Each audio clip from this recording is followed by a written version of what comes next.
Subscribe करें और bell दबाएं ताकि कोई खबर रह न जाए।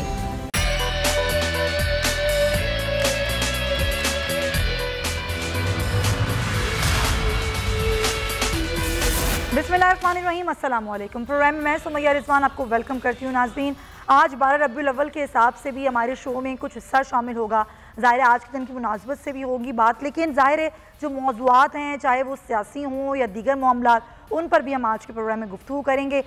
PDM ने एहतजाज का कल से ऐलान किया है, मुज़ाहरे होंगे महंगाई के ख़िलाफ़। महंगाई बहुत बढ़ चुकी है, ये भी हमारे प्रोग्राम में आज मौजूद गुफ्तगू होगा। लेकिन सबसे पहले हम ज़रा बात करेंगे कि पाक बहरिया ने बहादुरी की एक और मिसाल आज दोहरा दी है। ISPR के मुताबिक 16 अक्टूबर को भारत की जानिब से एक बार फिर दरअंदाजी की कोशिश की गई और भारतीय आबदोज को रोका गया पाकिस्तान नेवी की जानिब से। और जो हमारी अफवाज हैं, ज़ाहिर है वो बहरी हों, बर्री हों या फ़ज़ाई, अब बेहतरीन काम कर रही हैं। और जब भी हमने देखा भारत ने मैली निगाह से देखने की कोशिश की, उसको हमेशा हजीमत ही उठानी पड़ी है। 27 फरवरी 2019 को जब भारतीय फ़ज़ाइया ने पाकिस्तानी हदूद में दाखिल होने की कोशिश की थी, तो जब भी उनको मुंह तोड़ जवाब मिला था। पुलवामा वाक़े के बाद हमने देखा था और भारतीय आबदोज ने ऐसी ही कोशिश की थी, जब भी उसको रोका गया था। और 16 अक्टूबर को भी ऐसी ही सूरत हाल हुई। इसी पर सबसे पहले बात करेंगे। बिग आसम हमारे साथ मौजूद हैं, सबसे पहले उनसे बात करते हैं, फिर दीगर मेहमान हमारे साथ मौजूद होंगे। हाय समाज साहब, भारत जानता है कि उसको बार बार हजीमत उठानी पड़ती है, सुबकी होती है उसकी, लेकिन वो अपनी हरकतों से बाज नहीं आता। 16 अक्टूबर को पहले की तरह एक बार फिर भारतीय आबदोज ने दखल अंदाजी की कोशिश की और सरहदों में घुसने की कोशिश की है। इसको एक बार फिर जो है वो हजीमत का, जिल्लत का सामना करना पड़ा। क्या कहेंगे आप? देखिए, ये भारत की हमेशा से हरकर्मी है। जब भी इनकी कोई प्रॉब्लम होती है, जैसे अब कश्मीर में कश्मीरी नौजवान इनकी फौज को मार रहे हैं, और अभी आपने पीछे कोई हफ्ता पहले सुना था अमित शाह जिनका डिफेंस मिनिस्टर, उसने पाकिस्तान को थ्रेट किया था हम कोई सर्जिकल स्ट्राइक करेंगे। तो ये उसी का पेश खैमा है। इनको इतनी अनप्रोफेशनल आदमी है कि इनको ये नहीं पता कि अगर आप पाकिस्तान के और अगर आपकी आप दोस्त एक दफा पिक हो गई तो वो 100% किल होती है। exactly. फिर वो भाग नहीं सकती है। वो सिग्नल जाते हैं, फिर जब इनको पता चलता है कि हमें सर्विलेंस कर लिया गया है, हमें इन्होंने पकड़ लिया, तो ये भागते हैं अपने पानी के अंदर। ये इन बात समझने की, और इनको इससे ये भी नहीं समझ आती कि आपके सामने 20 फरवरी को भी इन्होंने एक आबदोज की थी, क्रॉस किया था समुद्री दूध, उसका भी पाकिस्तान कैच कर लिया था। उसके बाद इनको पता है कि हम उसके बाद से जब से ये वार्निंग देते हैं, पाकिस्तान की मुसल्लह अफवाज 24 घंटे सर्विलेंस करती हैं, समुद्री एयर की और फिर ग्राउंड की। तो ये एक अनप्रोफेशनल फौज है। ये सिर्फ वो फौज है जो नहाते औरतों बच्चों बड़े बड़े बच्चों को शहीद करती है, पैलेंट गन्सों को ब्लाइंड करती है। ये इनके इशू हैं। और फिर पता है इनको कि पाकिस्तान की एक मुसल्लह अफवाज बैटल हार्डन्ड है, एक्सपीरियंस है, commanded by professional chief army staff. ये इनको अब जिस तरीके से इनकी शफत हुई है, ये इसकी वीडियो बन जाती है। जब भी आपका इनको पिक होती है, उसको सिग्नल मिलते हैं आप दोस्त को, तो उसको पता चल रहा है कि मैं अभी नजरों में आ गई हूँ, फिर ये भागते हैं वहां से दुम दबा के, याद है दुम दबा के भागने के। इसलिए इनको आइंदा के लिए यही इनका इलाज है कि पाकिस्तान को, रशिया को, चाइना को, अमेरिका को, नेशन को बताएं कि ये कैसे एस्केलेट कर रहे हैं। हम नहीं कोशिश कर, वरना हम इसको मार सकते थे, किल कर सकते थे, नहीं किया। पैगाम देते हैं, लेकिन ये समझ इनको नहीं आती। एक दफे आप उसको नेक्स्ट टाइम टारगेट करके किल किया जाए ताकि अंदर ऐसी जरूरत ना करे। बिल्कुल आप सही कह रहे हैं। ये दुनिया को समझ आ गई, दुनिया को बता दिया गया, लेकिन भारत को समझ नहीं आती। आयत नवाज साहब, बहुत शुक्रिया सर आप। और ये हमेशा की तरह इस बार भी रुसवाई का सामना करना पड़ा भारत को। भारत बता चुका है कि वो क्या चाहता है, किस तरह पूरी दुनिया में दहशतगर्दी फैला रहा है, और पाकिस्तान ने हमेशा अमन की बात की है। आगे बढ़ेंगे, और जिस तरह मैंने अपने इंट्रो में कहा कि हम अपनी जो मुल्क में सूरत हाल है, बढ़ती हुई महंगाई की, और हुकूमत के लिए जिस तरह मैं बार बार कहती हूँ कि सबसे बड़ा चैलेंज है ये महंगाई। ना ही कोई PDM, ना ही कोई अपोजिशन, सबसे बड़ा चैलेंज महंगाई है, जिसको हुकूमत काबू नहीं कर पा रही। महंगाई बढ़ती जा रही है। सिर्फ एक माह में महंगाई 12 पे खड़ी हुई है, और ये महंगाई की जो सूरत हाल है, रोज़ बरोज़ हम देख रहे हैं कि वो काबू से बाहर हो रही है। डॉलर 173 पे है, सोना भी महंगा हो गया, पेट्रोलियम मसनूआत भी महंगी हो गई। आज नेपरा की जानिब से बिजली भी बढ़ा दी गई है। तो ये जो कीमतें हैं जिस तरीके से बढ़ रही हैं, ज़ाहिर है ये आवाम के लिए एक मुश्किल सूरत हाल है। और हुकूमत को ये लगता है कि ये मुश्किल सूरत हाल दुनिया भर में है तो पाकिस्तान में है तो कोई बड़ी बात नहीं। PDM बनी ही इसीलिए थी कि वो आवाम की बात करें, आवाम के हुकूक के लिए बात करें। PDM वैसे तो अभी तक कुछ नहीं कर पाई, लेकिन अब इस बढ़ती महंगाई पर PDM का जो एक नई स्ट्रेटजी, एक नया लाएअमल है वो ये है कि कल से मुल्क भर में मुजाहरे होंगे, जलसे होंगे, एहतजाज होगा। वो किस तरह से होगा, उससे हुकूमत को किस तरह टफ टाइम मिलेगा, महंगाई किस तरह कम होगी, प्रेशर कैसे बनेगा, ज़रा आज हम लेंगे। मेरे मेहमान मुझे ज्वाइन कर चुके हैं कराची स्टूडियोज़ में। नादिर गबोल साहब हमारे साथ मौजूद हैं, पाकिस्तान पीपल्स पार्टी की नुमाइंदगी करेंगे, बहुत शुक्रिया आपका। राना एहसान साहब पाकिस्तान मुस्लिम लीग नून से हमारे साथ हैं, उनको भी हम वेलकम कहेंगे, बहुत शुक्रिया आपका। और शौकत पराचा साहब भी हमारे साथ हैं, सीनियर सहाफ़ी हैं, तजियाकार हैं, आपको भी मैं वेलकम कहूँगी। तीनों हज़रात का बहुत शुक्रिया। शौकत पराचा साहब, मैं आपसे ये तजिया लेना चाहती हूँ कि वो PDM जिसका बड़ा शोर था वो बनी, अब ये 3.5 साल हुकूमत के भी हो गए, इसी तरीके से कोई 2.5 साल PDM के भी हो गए, बल्कि उतने ही हो गए शायद, लेकिन ये PDM कुछ कर नहीं पाई। पहले इस PDM से पीपल्स पार्टी अलग हुई, अब इस PDM में ज़ाहिर कुछ जमातें हैं वो ये कह रही हैं कि जी एक जलसा भी किया अभी हालिया दिनों, जिसमें हमें मौलाना फजलुर रहमान साहब कम, मरीम नवाज़ ज़्यादा नज़र आई। ये PDM क्या करेगी? अब वो PDM जिसने कभी प्रेशर नहीं बनाया हुकूमत पर, अब कैसे बनाएगी? महंगाई इनके प्रेशर से कम कैसे होगी? ये PDM आपको कहाँ स्टैंड करती हुई नजर आती है? देखें, PDM एक अलायंस था और जब पीपल्स पार्टी, ANP, मुस्लिम लीग नून, JUI और दीगर जमातें शामिल थीं तो इन्होंने आपके सामने बड़ा प्रेशर जनरेट किया था। और स्पेशली जो ज़िमनी इंतखाबात हुए थे 11-12, उसमें से सवाए कुरम एजेंसी के वो भी डिफरेंट एक पर्सपेक्टिव था, डिफरेंट बैकग्राउंड था, जिसमें PTI का आदमी जीत गया था। अदरवाइज तो जब PDM यूनाइटेड थी तो सारे बाई इलेक्शन PDM ने जीते थे। जैसे पीपल्स पार्टी ANP के साथ PDM की बाकी जमातों का चपले शुरू हुआ, अलहदा हो गई, तो फिर डस्का में MPA का इलेक्शन सियालकोट में नून लीग हार गई। तो PDM की जो मुस्तकबिल के हवाले से बात कर रहे हैं, महंगाई यकीनन एक बड़ा इशू है। महंगाई ने यकीनन आवाम का जीना महाल कर रखा है और अपोजिशन की जमातें, कोई भी अपोजिशन हो, उनके लिए तो ये सुनहरा मौका होता है कि लोगों को मोबिलाइज करें, लोगों को बताएं कि हुकूमत की बैड गवर्नेंस है, मिस गवर्नेंस है, उनकी इनएबिलिटी है, उनमें कैपेसिटी नहीं है। लेकिन यहाँ पर PDM टूटने के बाद जब बाकी PDM ने सेकेंड राउंड ऑफ जलसा किए तो उसमें वो पहले वाला नहीं था हिसाब किताब जो PDM में था। तो अब भी अपोजिशन डिवाइडेड है। अपोजिशन सिर्फ PDM का महंगाई मामला नहीं है, महंगाई तो मैं कहता हूँ सबसे बड़ा मामला तो PTI का है, सबसे बड़ा मामला तो हुकूमत का है, सबसे बड़ा मामला तो जो PTI के MNAs हैं, PTI के MPAs हैं, जो इत्तेहादी जमातों के MNAs हैं, इत्तेहादी जमातों के MPAs हैं, सबसे बड़ा मामला तो उनका है।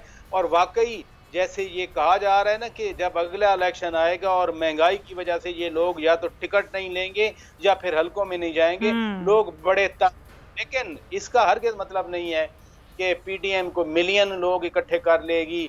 अगर लोगों ने खड़ा होना होता तो वो PDM से पहले खड़े हो जाते। लोगों को इतना मार दिया गया है कि अब किसी में हिम्मत नहीं है, शक्कत नहीं है कि वो बाहर निकलें और जो कुछ थोड़ी बहुत उनकी, बल्कि मैं तो आपकी बात को कुछ इसी तरीके से आगे बढ़ाऊंगी कि लोगों को सिर्फ रोटी के हुसूल में इस तरह उलझा दिया गया है कि उसके आगे वो कुछ सोच ही नहीं पाते। उनको सिर्फ इस चीज़ ने इतना जकड़ लिया है कि वो आगे क्या ही अपने हक की बात करें और सड़कों पर निकलें। आपकी बात को आगे बढ़ाते हो राना एहसान साहब, 20 अक्टूबर पूरे मुल्क में आप कह रहे हैं मुजाहरे होंगे, जी रैलियाँ होंगी, एहतजाज होगा। महंगाई जिस तरह मैंने बताया कि 12.66%, बल्कि शायद आज की फिगर्स कुछ और ही होंगी, इससे भी ज़्यादा बढ़ चुकी होगी और ये बढ़ी रही है। लेकिन PDM क्या करेगी? PDM जिसमें इत्तेहाद था, तो जिस तरह अभी खुद शौकत साहब ने कहा, जब वो कुछ कर पाई, आज PDM में ना ANP है ना पाकिस्तान पीपल्स पार्टी है जो कि एक बड़ी जमात है, वो PDM मुजाहरे करके, एहतजाज करके कैसे हुकूमत को प्रेशराइज करेगी, कैसे ही बढ़ती महंगाई कम हो जाएगी? देखिए, मैं समझता हूँ कि सबसे पहले तो मैं कोई जो है करेक्शन करना चाहता हूँ कि ये जो PTI का मौक़िफ़ है कि सारी दुनिया में महंगाई है, तो मैं आपका जो हमसाए हैं इंडिया, उसके कुछ फिगर्स आपके सामने रखना चाहता हूँ। जरूर। पिछले महीने सितंबर में जो खाने पीने की अशिया के जो महंगाई की शरह थी, इफराते ज़र थी, वो 1% से भी कम थी। अगस्त के अंदर इंडिया के अंदर जो खाने पीने की फूड इन्फ्लेशन थी वो 3.11 थी। पाकिस्तान में अगस्त में 10.2 थी और सितंबर के महीने में 10.8 थी। तो महंगाई जो है वो पाकिस्तान में दुगनी स्पीड पे है। ओवरऑल आपकी रीजन में 4 से 5% पे इन्फ्लेशन है और पाकिस्तान में 9-10% तक इन्फ्लेशन जो है वो चल रही है। तो ये तासुर जो हुकूमत देती है कि महंगाई जो है वो दुनिया भर में है, वो गलत है, वो झूठ है। हकायक ये है कि पूरे खित्ते में सबसे ज्यादा महंगाई पाकिस्तान में है। अब पीडीएम क्या करेगी? देखिए, पीडीएम जो है पिछली दफा जब निकली तो वो उसने एक नैरेटिव, एक बयानिया दिया कि इस मुल्क का हाइब्रिड निजाम जो है वो किस तरीके से काम कर रहा है और किस तरीके से वो डिलीवर करने के लिए फेल हो गया। वो नैरेटिव अवाम ने बाय किया। अब वैसे भी इलेक्शन में 2 साल हैं, हम समझते हैं कि हुकूमत को अब इस्तीफा दे के जो है वो बाहर चले जाना चाहिए। अब उसकी क्या वजह है? उसकी यही वजह है कि मईशत जो है वो बदहाली की तरफ जो है वो रवा है और इनसे कोई किसी किस्म की सर इस्तीफे के मामले पर तो पहले सवाल आपसे होना चाहिए ना। इस्तीफों के मामले पर ही तो पीडीएम टूट गई थी जब आपने कहा था कि हम इस्तीफा दें, इस्तीफा नहीं दिया गया पीपल्स पार्टी की जानिब से, पीडीएम दोबारा फाल हो गई है। तो ये इस्तीफे आप लोग कब देंगे? देखिए, इस्तीफे देने का इशू नहीं है। हमारी पूरी जमात ने अपने इस्तीफे जो हैं वो लीडरशिप को जमा करा दिए थे, लेकिन इस्तीफे दे के अगर हुकूमत गिर जाए तो दे देने चाहिए, हमें आज दे देने चाहिए। लेकिन अगर ऑपोजिशन यूनाइटेड होके ये अमल नहीं करेगी तो उसका फायदा नहीं है। हुकूमत क्यों इस्तीफा देगी? आप लोग इस्तीफे नहीं दे रहे, हुकूमत क्यों इस्तीफा दे? देखिए, ऑपोजिशन को इकट्ठा होकर इस्तीफा देना चाहिए। ये एक लाजमी अमल है। हुकूमत अगर ऑपोजिशन ही डिवाइड होगी तो फिर एक पार्टी इस्तीफा दे दे बाकी ना दे, उसका वो इफेक्ट नहीं आएगा और वो नुकसानदेह होगी ऑपोजिशन के लिए। तो अब आगे हम क्या करेंगे? देखें, हम समझते हैं हुकूमत को इस्तीफा दे देना चाहिए क्योंकि हुकूमत जो है वो कंट्रोल नहीं कर पा रही महंगाई को, हुकूमत गुर्बत को नहीं कंट्रोल कर पा रही, हुकूमत की बदतरीन परफॉर्मेंस है। इस वजह से उसको इस्तीफा दे देना चाहिए। जितनी देर हुकूमत रहेगी उतनी पाकिस्तान जो है वो और बुरे हालात की तरफ जो है वो बढ़ता रहेगा। अब पीडीएम प्रेशर बिल्ड करेगी, पीडीएम सड़कों पे भी निकलेगी, पीडीएम जो है वो पार्लियामेंट के अंदर भी अपना रोल अदा करेगी, पीडीएम लॉन्ग मार्च भी कर सकती है, पीडीएम हर वो हरबा इस्तेमाल करेगी जो स्ट्रीट अवाम के पास अपना जो है मुकदमा लेके जाएंगे और इसको अब हम यहाँ से बिल्डअप करेंगे। और उस हद तक प्रेशर को लेके जाएंगे कि हुकूमत को हम मजबूर चलें। आने वाला वक्त बताएगा कि पीडीएम का प्रेशर कैसा होगा और वाकई ये पीडीएम इतना प्रेशराइज करेगी हुकूमत को कि हुकूमत इस्तीफा दे, क्योंकि बोलने से तो हुकूमत इस्तीफा क्यों देगी भाई? ज़ाहिर इलेक्शन का साल है, अब 2023, उससे पहले इलेक्शन कैंपेन है, तो क्यों देगी हुकूमत इस्तीफा? अब देखना ही होगा पीडीएम क्या करती है। अच्छा नादिर, ज़ाहिर पाकिस्तान पीपल्स पार्टी तो नहीं है पीडीएम में, लेकिन पीपल्स पार्टी भी यही समझती है कि हुकूमत नाअहल है, हुकूमत डिलीवर नहीं कर पा रही है और महंगाई भी और सारी चीज़ें। तो अब पीपल्स पार्टी क्या करेगी? पीपल्स पार्टी का पीडीएम का हिस्सा बन जाएगी क्योंकि इस्तीफों के ऑप्शन पर तो आप लोग अलग हो गए थे। अगर पीडीएम का हिस्सा नहीं बनेगी तो एक अलग होके तन तना पीपल्स पार्टी क्या एहतजाज करेगी? अगर ये लॉन्ग मार्च करते हैं, एहतजाज करते हैं, मुजाहरे करते हैं, तो पीपल्स पार्टी कहाँ स्टैंड करेगी? देखें, ऑलरेडी महंगाई के ऊपर हमारे एहतजाज जारी हैं। पंजाब में भी हम कर रहे हैं, KPKB में हमने किए हैं, कराची में भी ऑलरेडी किए हैं और ये मज़ीद और बढ़ते रहेंगे क्योंकि जिस तरह महंगाई बढ़ते जा रही है उसके बाद तो कोई और हमारे पास चारा नहीं है। इंस्टेड कि हम क्या करेंगे? आप लोग एहतजाज करेंगे, असेंबली में भी करेंगे आप लोग एहतजाज या साथ करेंगे? देखिए, पीडीएम इज़ नॉट, अगर पीडीएम में हम नहीं है इसका ये मतलब नहीं कि हम अपोजिशन में नहीं है। We are still in the opposition, हम अभी भी अपोजिशन में और पीटीआई के। लेकिन जब अपोजिशन की जमातें मिलकर एहतजाज करेंगी तो उसकी आवाज़ ज़्यादा बड़ी होगी, अकेले करेंगी तो जाहिर इतनी बड़ी नहीं होगी। जी देखें, हो सकता है हम पीडीएम के झंडे के तले नहीं करें मगर अपोजिशन के झंडे के तले तो करेंगे, मिलके करेंगे। शायद हम आपस में टाइमिंग ऐसी करेंगे कि अगर नून लीग लाहौर में कर रही है तो हम शायद उसी दिन हम कराची में कर लें, तो इस पर इत्तेफाक राय के बाद बज़ाहिर आप लोग साथ नहीं है लेकिन आप लोग साथ हैं। नहीं, अपोजिशन में तो साथ है ना, हम इस नाअहल हुकूमत के खिलाफ तो हम साथ हैं। आवाम के ऊपर जो इस वक्त राना साहब मुस्कुरा रहे हैं वैसे आपकी बात। बिल्कुल नहीं, आवाम के ऊपर जो जुल्म हो रहा है इस वक्त, जो महंगाई का सुनामी आ गया, उसके खिलाफ तो हम अपोजिशन के साथ ही हैं। इस वक्त कौन पाकिस्तानी होगा? नून लीग और पीपल्स पार्टी साथ साथ है। राना साहब देखिए, जहां तक इस हुकूमत से निजात हासिल करने का जो हदफ है, जहां तक पार्लियामेंट में अपोजिशन को इकट्ठे होने की जरूरत है, बिल्कुल हम साथ हैं। और मैं समझता हूं कि ये जो हमारे जो अब जो इश्यूज हैं वो भी अगर लीडरशिप चाहे तो वो दूर किए जा सकते हैं, क्योंकि हमारा अभी अवलीन जो तरजीह है वो पाकिस्तानियों की भलाई है, उसको इस मुसीबत जो करंट मुसीबत है उससे निकालना है और वो तभी वो पॉसिबल है अगर हम जो है वो पीटीआई से जल्द अज जल्द निजात हासिल कर सकें। चलें, ये एक कुल्ली मौक़िफ़ है और ये एक आप लोग मुश्तरका मामला है कि ज़ाहिर अगर PTI से निजात हासिल करनी है तो वो ऐसे ही हो सकती है। लेकिन शौकत पराशा साहब, हमें बज़ाहिर तो नज़र नहीं आता कि अपोजिशन की जमातें जो हैं वो मुत्तहिद हैं, किसी न किसी बात पर इख्तलाफ हो जाता है। जब इख्तलाफ हो जाता है, और ये हकीकत है कि ये अपोजिशन ऐसी नहीं है जो हुकूमत को टफ टाइम देती, ये वाकई अगर हुकूमत कमज़ोर है तो अपोजिशन भी कमज़ोर है। अगर अपोजिशन मजबूत होती तो ये हुकूमत इस तरह आराम से हुकूमत नहीं कर रही होती। अपोजिशन ने टफ टाइम नहीं दिया 3.5 साल में हुकूमत को, अगर हम देखें तो। देखें, अपोजिशन का डिलेमा है, अपोजिशन कभी उनको कहती है कि सिलेक्टेड हैं, और सिलेक्टेड हैं तो फिर वो सिलेक्टर्स कौन है, उधर अपोजिशन नहीं जा सकती, प्रॉब्लम्स हैं। PTM बनी, मियां नवाज शरीफ ने तकरीर की, वो मियां नवाज शरीफ पर पाबंदी लग गई। अब मरियम नवाज साहबा कोई बात करती हैं, फिर उसका आउटफॉल आ जाता है, फ्लैश बैक हो जाता है, उस पर प्रॉब्लम हो जाती है। तो इस आई होप के यू अंडरस्टैंड मैं क्या कहना चाह रहा हूँ, किस कॉन्टेक्स्ट में बात कर। तो इसलिए अपोजिशन की जमातें, इसमें कोई इसमें दो राय नहीं है। दोनों जो मेहमान आपके हैं पीपल्स पार्टी और नून लीग से, वो इतना तो सही कह रहे हैं कि इस हुकूमत के वो मुखालिफ हैं, लेकिन इकट्ठा होने की जो आप बार बार बात कर रही हैं, ये देखें वही दोनों जमातें कंपीटिंग फोर्सेज हैं। मसलन PTI अगर इसी तरह परफॉर्म करती है जैसा माशाल्लाह 3.5 साल में किया है, तो फिर PTI किधर होगी अगले इलेक्शन में? फिर मुकाबला किस में होगा? फिर मुकाबला जमातें में होगा, फिर तो कोई जमात नहीं होगी। अगले 2 सालों में कोई मिरेकल हो जाए, कोई मुजदा हो जाए इस मुल्क में कि PTI की जो पॉपुलैरिटी है वो वापस आ जाए और इत्तेहादी भी साथ रहें जैसे अभी हैं। अब तो सिर्फ PTI के अपने लोग नहीं, इत्तेहादी PTI से ज़्यादा डिस्टर्ब हैं, क्योंकि उनका वोटर कहता है कि आप अपनी वजारतें लेके बैठ गए, हमारा बुरा हाल करवा दिया आपने इस हुकूमत के हाथों। तो लिहाजा ये जो लफ्ज़ है ना, खिचड़ी पकी हुई, ये खिचड़ी पकी हुई है, जो ये वो खिचड़ी है जो अवाम के लिए कड़वा कड़वा खिचड़ी है, अवाम के लिए किसी फायदे की नहीं है।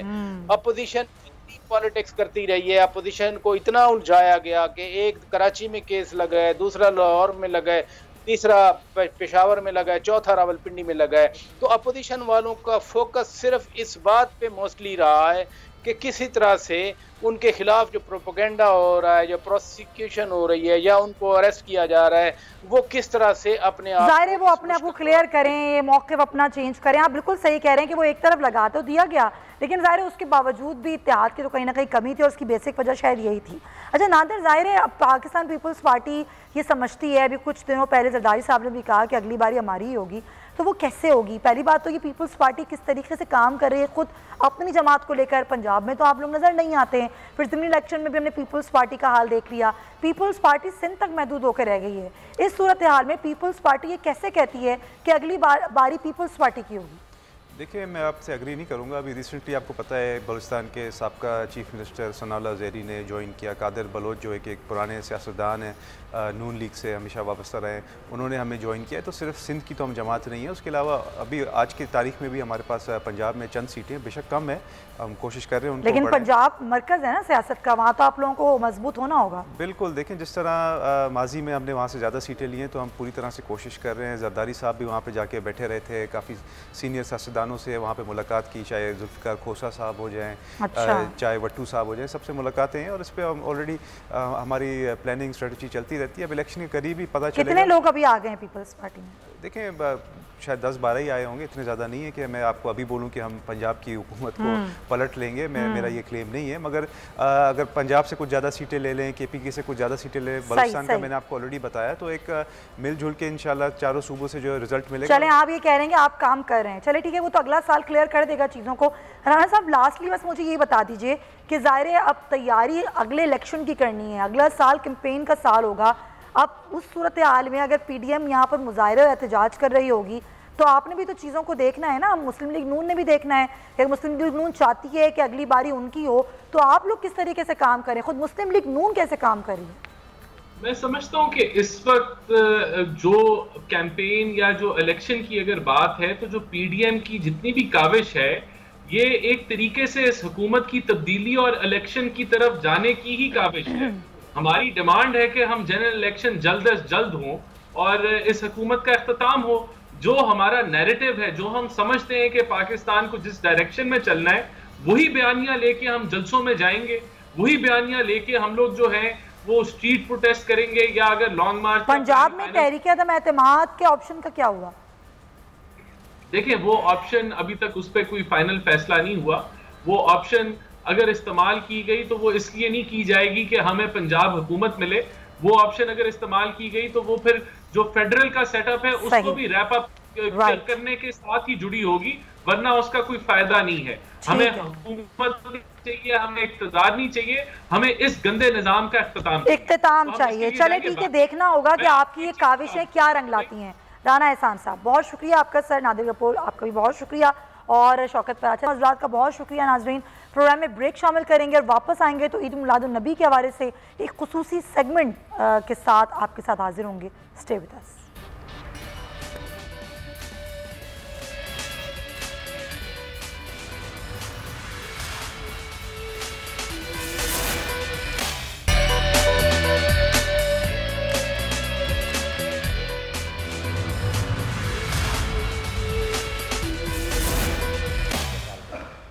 Welcome back to the show, और हम बात करेंगे प्रोग्राम के इस हिस्से में ईद उल मिलादुन नबी के हवाले से। ये वो दिन जब सरवर कायनात सल्लल्लाहु अलैहि वसल्लम दुनिया में तशरीफ़ लाए।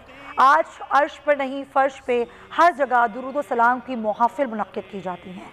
सिर्फ इंसान नहीं बल्कि हर शय आज दुरूद व सलाम आप सल्लल्लाहु अलैहि वसल्लम पर भेजती है, भेज रही है, और हर जगह हर अपनी सातत के हवाले से लोग आज के दिन पर दुरूद व सलाम की महफ़िल, नातिया महफ़िल का इनेकाद करते हैं। तो ज़ाहिर है इस तमाम तर सूरत हाल में पूरे मुल्क में, पूरी दुनिया में ईद उल मिलादुन नबी बनाया जा रहा है। अगर हम बात करें तो ज़ाहिर शहर शहर नातिया महफ़िल, दुरूद सलाम की महफ़िल जो हैं वो मुनक़्क़िद की जा रही हैं। ऐसी ही कुछ सूरत हाल है रावलपिंडी में भी, जहाँ पर हुज़ूर पाक की तबरक़ात मुबारक देखने के लिए हर ख़ास व आम के लिए खोला है, और वहाँ पर हमारे नुमाइंदे अफजल जावेद मौजूद हैं। पहले हम उनसे बात करेंगे, फिर अपने मेहमानों से भी आपको इंट्रोडक्शन करवाएंगे। जी अफजल।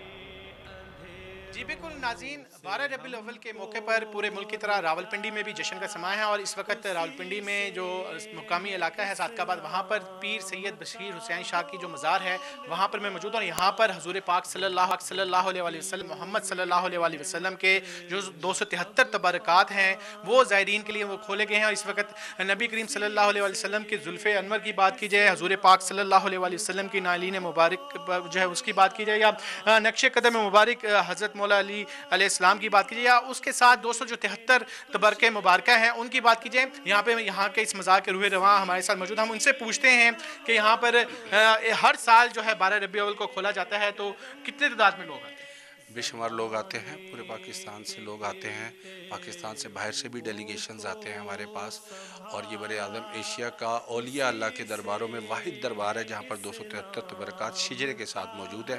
और ये कलेक्शन जमा करने का सिर्फ मकसद एक है कि हज़ूर पाक सल्लल्लाहु अलैहि वसल्लम की हुर्मत और उनकी मोहब्बत को बेदार किया जाए, ताकि ज़्यादा से ज़्यादा आशिकान मोहम्मद व आले मोहम्मद इससे फैज़याब हो सके। जी बिल्कुल नाज़रीन, जैसा कि 12 रबीउल अव्वल के मौके पर पूरे मुल्क में जश्न का समा है, और यहाँ पर भी इस मज़ार पर जो है बड़ी तादाद में जो लोग ज़ायरीन। ठीक है अफजल जावेद, बहुत शुक्रिया। ये तो पिंडी की सूरत हाल थी, अब आपको मुल्तान लिए चलते हैं। ज़ाहिर लोग नज़र न्यास भी करते हैं। 200 मन वज़नी बताया जा रहा है कि हलवे की देग मुल्तान में तैयार की गई है, जिसकी तैयारी में छुआरे, नारियल और 40 किलो किशमिश, बादाम, पिस्ता और दीगर जो मेवा जात हैं उनको इस्तेमाल किया गया है। क्या वहाँ पर सूरत हाल है, माजिन यूसुफ से जानेंगे। जी माजिन। जी, जश्न मिलाद मुस्तफ़ा सल्लल्लाहु अलैहि वसल्लम की मुनासबत से जो है मुल्तान में 200 मन की जो है वो हलवे की देग जो है उसकी तैयारी जारी है। आशिकान रसूल की बड़ी तादाद यहाँ पर जो है वो मौजूद है। देग तैयार जो करवा रहे हैं मुंतज़िम हमारे साथ। जी बताइएगा क्या क्या ख़ास बात है इस देग की, और आज किस किस तरह से इसको तैयार किया जा रहा है, और अपनी इस रिवायत के बारे में बताइए। सबसे पहले तो ख़ास बात यह है कि आज 12 रबीउल अव्वल का दिन है, हज़ूर अलैहिस्सलाम की विलादत का दिन है, और ये हमारे लिए मुसलमानों के लिए बहुत बड़ा खुशी का दिन है। इससे बढ़कर कोई खुशी का दिन है नहीं, क्योंकि अल्लाह ताला ने एक नेमत हमें ऐसी अता की कि जिसका हम जितना शुक्र अदा करें वो उतना कम है। हर साल आस्तान फरीदे पर देसी घी में हलवा तैयार किया जाता है। इस साल भी उसी रिवायत को हमने कायम रखा है और देसी घी में हलवा तैयार कर रहे हैं। पहले 50 मन हलवा होता था, 50 से 100 मन, 100 से 150 मन, और आज अल्हम्दुलिल्लाह 200 मन हलवा तैयार किया जा रहा है। जी बिल्कुल बिल्कुल लजीज हलवे की जो है वो तैयारी जारी है। सोने और चांदी के माज़ेन, बहुत शुक्रिया। तो ये तो तैयारियां हैं जो ज़ाहिर उस साथ जो हस्ती है वो ऐसी हस्ती जिसे दुनिया में अल्लाह ताला ने जो तख्लीक़ कायनात, वजह है तख्लीक़ कायनात, जिसकी वजह से ये कायनात तख्लील की गई, और हम बहुत खुशकिस्मत लोग हैं नाज़रीन कि हम उनकी उम्मती हैं। लेकिन आज ये सवाल मैं उठाऊँगी कि हम रसूल पाक सल्लल्लाहु अलैहि वसल्लम के उम्मती होने का क्या हक़ अदा कर रहे हैं? क्या हमारा अखलाक वैसा ही है जैसा दर्स हमें सीरत तैयबा देती है? तो इसी पर हम बात करेंगे। हमारे मेहमान हमारे साथ मौजूद हैं, मुझे ज्वाइन करें मौलाना इमरान बशीर साहब, मजहबी स्कॉलर हैं, उनको हम वेलकम कहेंगे। बहुत शुक्रिया मौलाना साहब आपका। और कराची स्टूडियो से हमारे साथ मौजूद हैं बदर मुनीर कादरी साहब, मारूफ नात ख्वाह हैं, उनको भी हम वेलकम कहेंगे। मौलाना साहब, जो सवाल मैंने किया कि सीरत तैयबा जिससे सीख के अपनी ज़िंदगी को हम बेहतर बना सकते हैं, हम दावा करते हैं रसूल पाक से मोहब्बत का, लेकिन ये कैसी मोहब्बत है कि ना वैसे अखलाक हमने अपनाए, ना वैसे सीरत हमने अपनाई, ना हम उनकी उम्मती तो ज़रूर हैं, लेकिन अपनी उम्मत को जो उन्होंने दर्स दिया, जो सबक दिया, वो हमारी ज़िंदगियों में कहीं नज़र नहीं आता।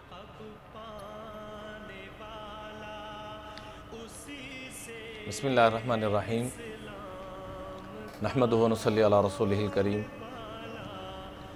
तफसीर कुर्तबी के अंदर इमाम कुर्तबी रहमतुल्लाह अलैह फरमाते हैं, तासिर रसूल व अंत तुज़हिरु हुब्बहु हादा मुहालुन फिल क़ियासी बदीउ लौ कान हुब्बुका सादिक़न लअतातहु इन्नल मुहिब्ब लिमन युहिब्बु मुतीउ। कि दावा तुम आका करीम सल्लल्लाहु अलैहि वालिहि वसल्लम की मोहब्बत का करते हो और जब अमल की बारी आती है तो उन्हीं की नाफरमानी करते हो, ये अक़ल और समझ में आने वाली बात नहीं है। लौ कान हुब्बुका सादिक़न लअतातहु, अगर तुम अपने महबूब की इताअत में और मोहब्बत में सच्चे हो तो उनकी इताअत करके दिखाओ, क्योंकि महबूब की हमेशा मोहब्बत में आकर उनकी हर बात पे अपनी जान को निछावर किया जाता है। जैसा कि सहाबा किराम अहले बैत अतहार, उन्होंने अपना सब कुछ कुर्बान कर दिया आका करीम सल्लल्लाहु अलैहि वसल्लम की मोहब्बत में। जैसा कि बहन आपने फरमाया कि इमामुल अंबिया को अल्लाह ने रहमतुल लिल आलमीन बनाकर भेजा, सारे जहानों के लिए रहमत। तो उनकी दिली तमन्ना ये है कि हम भी जहानों के लिए रहमत बने, नहीं तो कम अज़ कम अपने घर वालों के लिए तो रहमत बने। आज घर वालों के लिए भी हम दरोगा बने हुए हैं, हमसायों के लिए भी दरोगा बने हुए हैं, और दाएं बाएं लोगों के लिए भी एक अजाब सा बन चुके हैं। जहाँ से हम गायब होते हैं लोग शुक्र का कलमा पढ़ते हैं।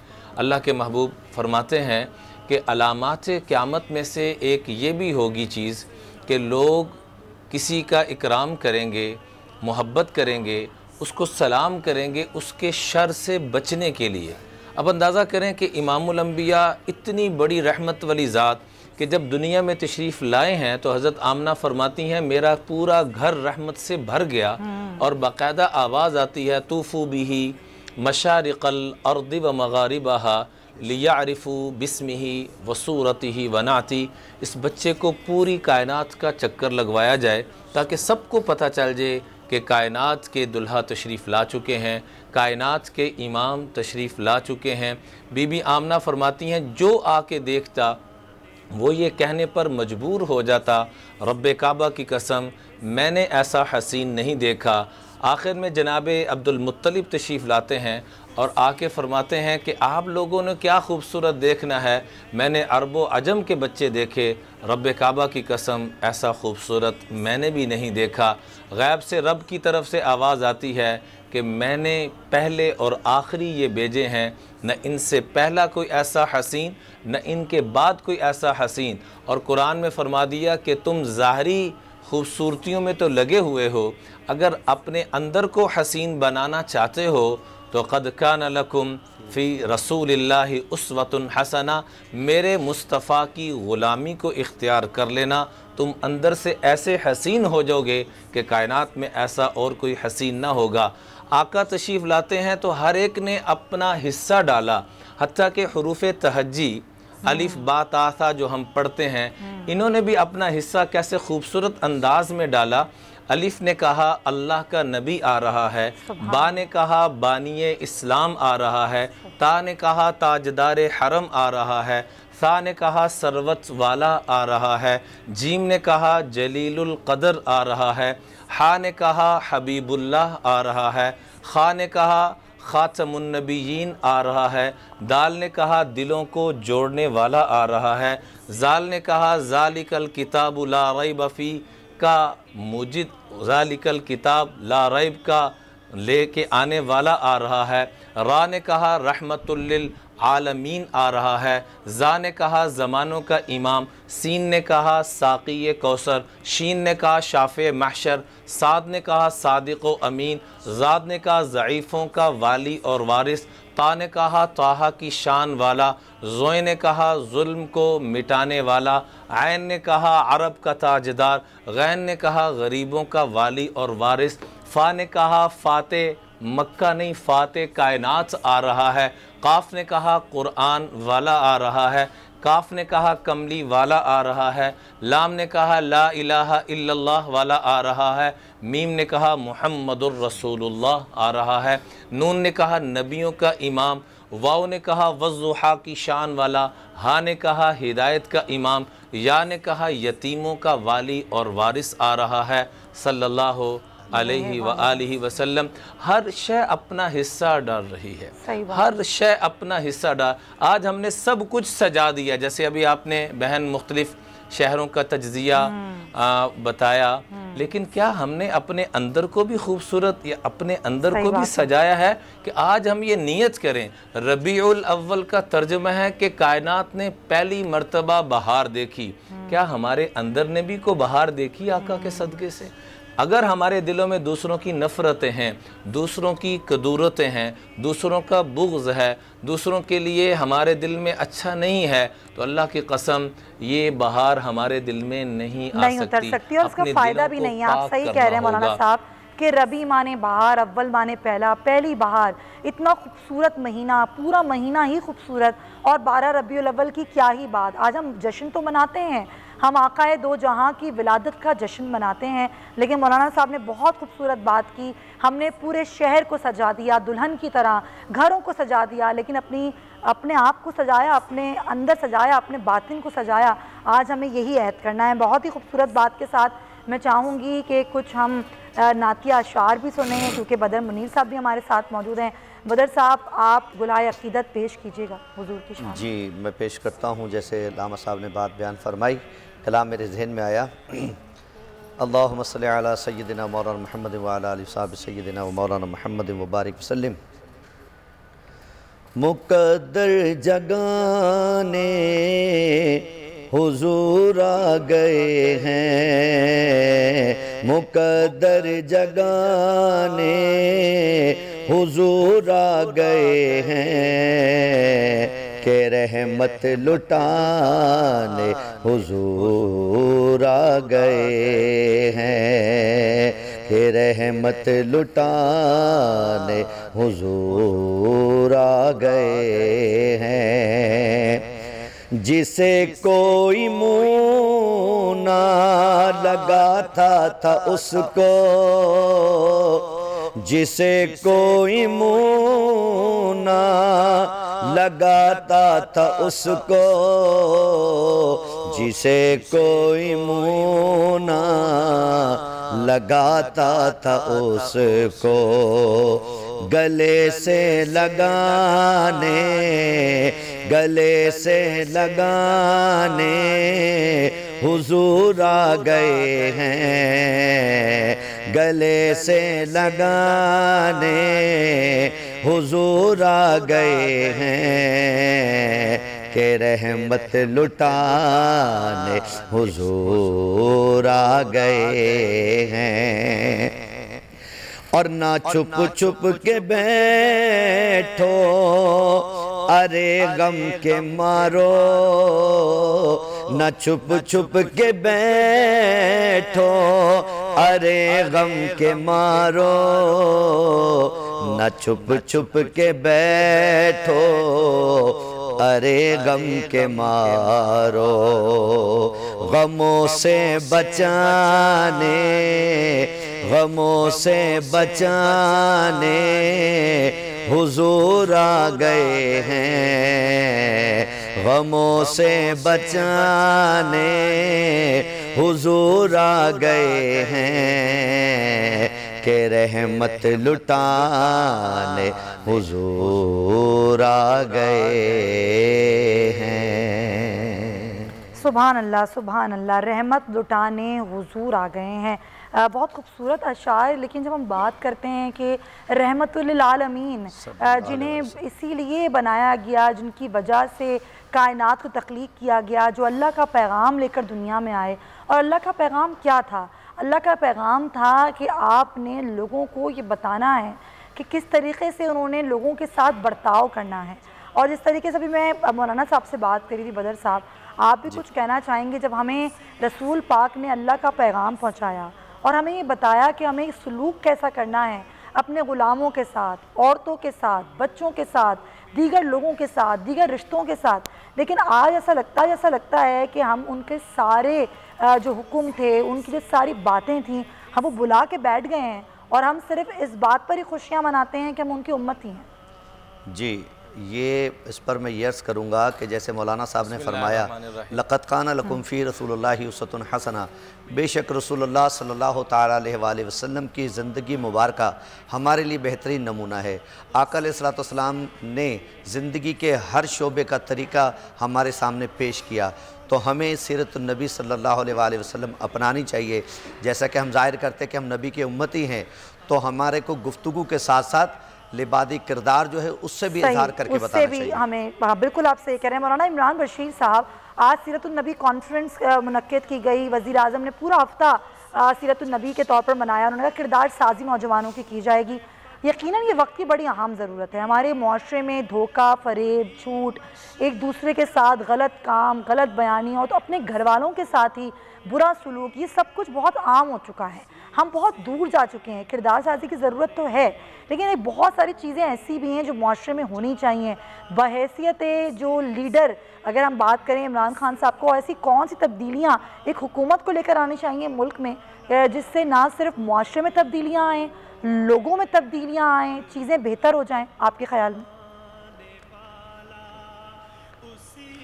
सबसे पहली बात तो ये है कि जिस रियासत मदीना की हम बात करते हैं, उस रियासत मदीना के सबसे पहले जर्नैल सैयदना सिद्दीक़ अकबर रज़ी अल्लाह ताला ने जब हुकूमत संभाली, तो पहली बात ये फरमाई कि जितना आम शहरी को ख़र्चा मिलेगा उतना मैं लूँगा।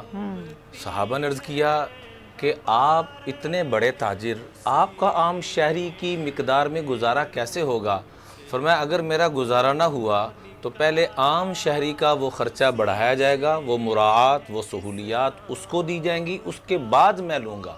तो मैं खान साहब से भी और जितने भी हमारे इक़्तिदार पर लोग हैं, सबसे हाथ जोड़ के दरख्वास्त करूँगा कि खाली बातों से काम नहीं चलेगा। अल्लाह का वास्ता है, अल्लाह का वास्ता है, अमलन अपनी ज़िंदगी में कुछ तब्दीली लाएँ। हमारे जो बड़े थे रियासत मदीना को कायम करने वाले सैयदना उमर फ़ारूक रज़ी अल्लाह तआला अन्हु, वो सारा कुछ करके भी कहते थे कि ए उमर, अगर रब ने माफ़ ना किया तो तेरा क्या बनेगा?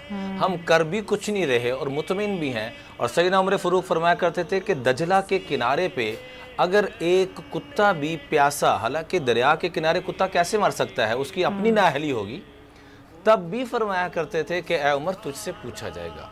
एक बात तो ये तो हो गया हुक्मरानों के हवाले से। आवाम के हवाले से मैं ये अर्ज़ करना चाहूँगा कि अल्लाह के महबूब सल्लल्लाहु अलैहि वसल्लम से पूछा गया कि आप सारे जहानों के लिए रहमत बनकर आए, आपकी रहमत कौन है? तो मैं, मेरी रहमत मेरी बेटी फ़ातिमा है। तो आज बेटियों को जो आज इग्नोर किया जा रहा है और हमारी बेटियां जो दीन को इग्नोर कर रही हैं, उस वजह से देखिए एक मर्द का दीन पे आना, एक फ़र्द का दीन पे आना है, और एक औरत जब दीन पर आती है तो पूरा कुंबा, पूरी बरादरी, पूरा ख़ानदान दीन पे आता है। अगर हमारी बेटियां ये चाहती हैं कि हम जिद्दत की तरफ आएँ, अल्लाह की कसम ये जितने नशा के मामलात और जितने अपने आप को आज़ाद करने, इससे बढ़ के क्या आज़ादी होगी कि आप अंदाज़ा करें कि इतना अजीब तरह का ज़हन था कि कपड़े उतार कर तवाफ़ किया जा रहा है, कपड़े बरहना होकर। आज तो हम नीम बरहना होकर कहते हैं, बड़ा फ़ख्र कर रहे हैं।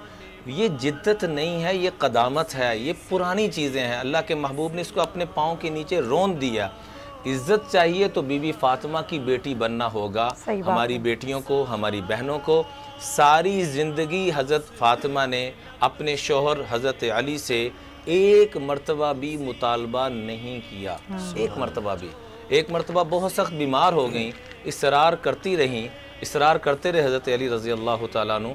आगे से क्या कहती रही कि मेरी माँ ने मुझे ये वसीयत फरमाई थी कि बेटा खामिन से ख़ास तौर पे और आम तौर पे किसी से भी कोई मुतालबा ना करना, मुमकिन है वो चीज़ उसके पास ना हो और उसको शर्मिंदगी। बहुत ही खूबसूरत बात आपने किया। आज हम सबको, तमाम ख़वातीन को ये बात समझने की ज़रूरत है मौलाना इमरान बशीर साहब, क्योंकि अल्लाह ने तो अपने रसूल के ज़रिए अपना पैगाम दुनिया को पहुँचा दिया है, लेकिन ज़ाहिर है वो पैगाम हमें ही लेकर आगे चलना है और हमें अपने घर से शुरू करना है। ज़ाहिर है हम घर से शुरू करेंगे तो मामला ठीक होगा। मौलाना इमरान बशीर साहब बहुत शुक्रिया सर, आपकी कीमती वक्त का बहुत शुक्रिया। आज के दिन की मुनासबत से बहुत ही खूबसूरत बातें, बहुत ही खूबसूरत पैगाम, और कोशिश यही थी कि पैगाम आप तक पहुँचे, आपके दिल में उतर जाए मेरी बात। तो बस मैं प्रोग्राम का अख्ताम करूँगी और मैं चाहूँगी कि बदर मुनीर साहब हमें कसीदा बुर्दा शरीफ सुनाएँ। ये फरमाइश आई है और आपसे कसीदा बुर्दा शरीफ सुनेंगे और मैं आपसे इजाज़त चाहूँगी। अल्लाह हाफ़िज़। सहर का वक्त था, मासूम कलियां मुस्कुराती थी, हवाए खैर मकदम के तराने गुनगुनाती थी कि इतने में सदा आई थी अब्दुल्लाह के घर से, मुबारक हो शहे घर दोसरा तशरीफ ले आए, मुबारक हो मोहम्मद मुस्तफ़ा तशरीफ ले आए, मौलाया सल्ले व सल्लिम दाइमन आबादन अला हबीबिका खैरिल खल्के कुल्लिहिम, मौलाया सल्ले व सल्लिम दाइमन आबादन अला हबीबिका खैरिल खल्के कुल्लिहिम, मुहम्मदुल सय्यदुल कौनैन व सक़लैन, मुहम्मदुल सय्यदुल कौनैन व सक़लैन वल फ़रीक़ैन मिन उर्बिन व मिन अजम, मौलाया सल्लि व सल्लिम दाइमन अबदन अला हबीबिका खैरिल खल्के कुल्लिहिम। सब्सक्राइब करें और बेल दबाएं ताकि कोई खबर रह न जाए।